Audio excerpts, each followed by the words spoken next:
Olá, sou o pastor Murilo. Vim aqui para trazer mais uma mensagem de amor e de esperança para o teu coração.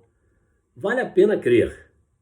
Já vimos em Romanos 3 que Paulo apresentou o plano de Deus para a justificação dos pecados, mostrando que o sacrifício de Jesus tornou possível que pecadores como eu e você fossem justificados e tornados retos aos olhos de Deus, bastando reconhecer a condição de pecador, se arrepender e aceitar o sacrifício e morte de Jesus. Hoje vamos conhecer um pouco mais sobre essa tão grande salvação conquistada para a humanidade na cruz do Calvário por nosso Mestre Jesus. Recordando que o segredo é não se envergonhar do Evangelho, porque o Evangelho é poder de Deus para a salvação de todo aquele que nele crê, como o apóstolo Paulo nos ensinou em Romanos capítulo 1, versículo 16. Examinando Romanos 4, nosso bate-papo demonstrará que o conceito de ser salvo pela fé não é uma novidade do Novo Testamento, mas desde a antiguidade já fazia parte do plano de Deus. Paulo, usando como exemplo Abraão, demonstra com maestria o que acabei de falar. Não é demais lembrar que o livro de Romanos foi escrito pelo apóstolo Paulo e que essa maravilhosa obra doutrinária revela grandes segredos do cristianismo, como você poderá constatar nesse nosso bate-papo. Em Romanos 4, o cristão poderá encontrar importantes referências através do Antigo Testamento. Isso porque o apóstolo Paulo, como zeloso fariseu, possuía um profundo conhecimento das Escrituras Sagradas. No início deste capítulo 4, Paulo se vale como base e em apoio da sua narrativa os livros de Salmos e Gênesis, mencionando a herança de Abraão ligada à passagem de Isaías capítulo 51, versículo 2, quando o Senhor Deus disse: olhai para Abraão, vosso pai, e para Sara, que vos deu à luz, porque, sendo ele só, o chamei, e o abençoei e o multipliquei. Paulo então deixou claro que a bênção foi concedida a Abraão. E quando Paulo escreveu Romanos, capítulo 4, versículo 4, dizendo o seguinte: ora, àquele que faz qualquer obra, não lhe é imputado o galardão segundo a graça, mas segundo a dívida. E Paulo está argumentando que o conceito de salário não é adequado à graça. E não é adequado porque a graça é oferecida como um favor imerecido, enquanto o salário é a remuneração que um trabalhador recebe pelo serviço, pelo trabalho que executa, e, portanto, é uma contraprestação que fez por merecer. E para justificar seu correto entendimento, Paulo ensina em Romanos 4, versículo 9 e 25, que a fé de Abraão foi o motivo da sua justificação, e não o fato de ter sido circuncidado, ou por causa da lei, uma vez que ao seu tempo Moisés sequer havia nascido.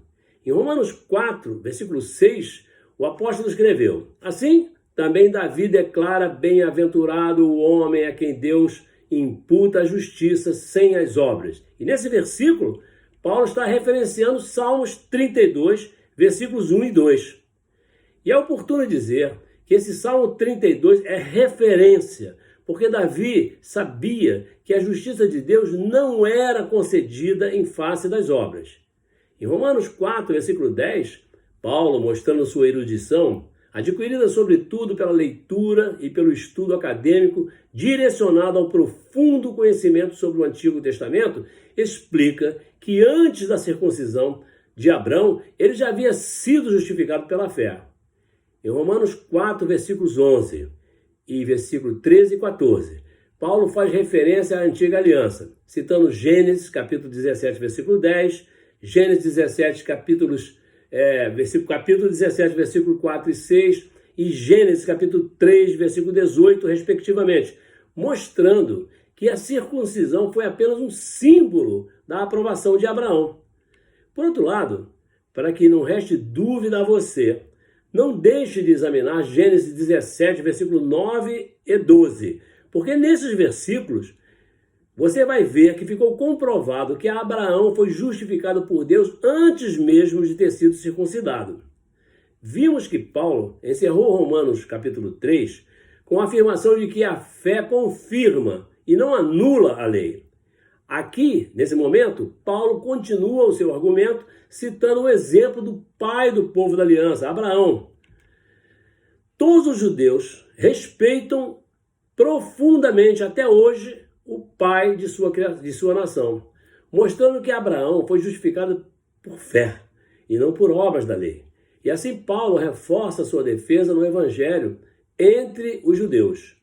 Em Romanos 4, versículo 12, o apóstolo reitera que a circuncisão não salva, somente a fé salva. E no versículo 14, Paulo conclui seu pensamento destacando que se os herdeiros da salvação são os que cumprem a lei, a fé não se prestaria para nada, como reiterou também em Gálatas, capítulo 3 e versículo 18.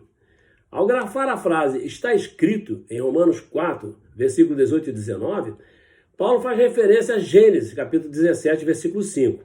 E na sequência, ainda nos versículos 18 e 19, Gênesis 15 e Gênesis 17, respectivamente. Ainda no versículo 19, o apóstolo mostra que Abraão não recuou diante da adversidade, mas creu. E em Romanos 4, versículo 22, Paulo faz referência a Gênesis, capítulo 15, versículo 6. E em conclusão, no versículo 25, menciona o profeta Isaías, capítulo 53 e versículos 4 e 5. A fé de Abraão é novamente exaltada nos versículos 20 e 21 de Romanos 4. E Paulo lembra que Abraão não compreendia a razão pela qual Deus lhe daria um filho, estando ele numa idade avançadíssima. Mas ainda assim, acreditou e confiou, e o sinal dessa confirmação foi a circuncisão. Veja você que Paulo mostra sua preocupação aos romanos e a todos nós que cremos, a fim de que entendamos que a justificação é um dom da graça e que a circuncisão não pode garantir a salvação de ninguém, pois o próprio Abraão, pai dos judeus, foi justificado pela fé, mesmo antes da circuncisão. Como então os gentios seriam justificados? Pela lei? Não, claro que não. Eles também podem ser salvos igualmente pela fé. Destaco que a lei não justifica, pois como vimos, Abraão viveu séculos antes das leis serem escritas por Deus nas tábuas e entregues a Moisés.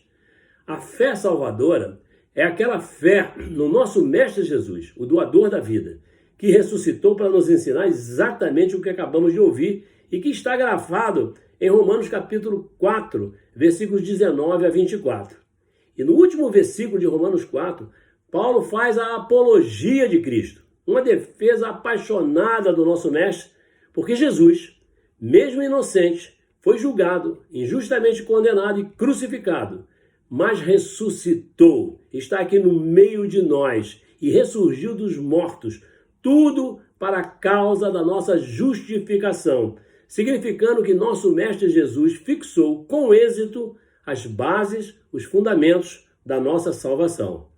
O termo para a causa da nossa justificação significa que a ressurreição de Cristo ocorreu para nos justificar e é a prova final de que o eterno Deus aceita o sacrifício do seu Filho unigênito, Jesus Cristo, o Messias, por você e por mim. Vale a pena crer. Pronto. Nosso bate-papo fica por aqui. Mas não se esqueça de se inscrever no meu canal YouTube. Assim, você estará me ajudando a espraiar o Evangelho para toda criatura de todas as nações. A seguir, se assim me for permitido, examinaremos Romanos capítulo 5. Até lá! Graça e paz. Eu te amo, hein?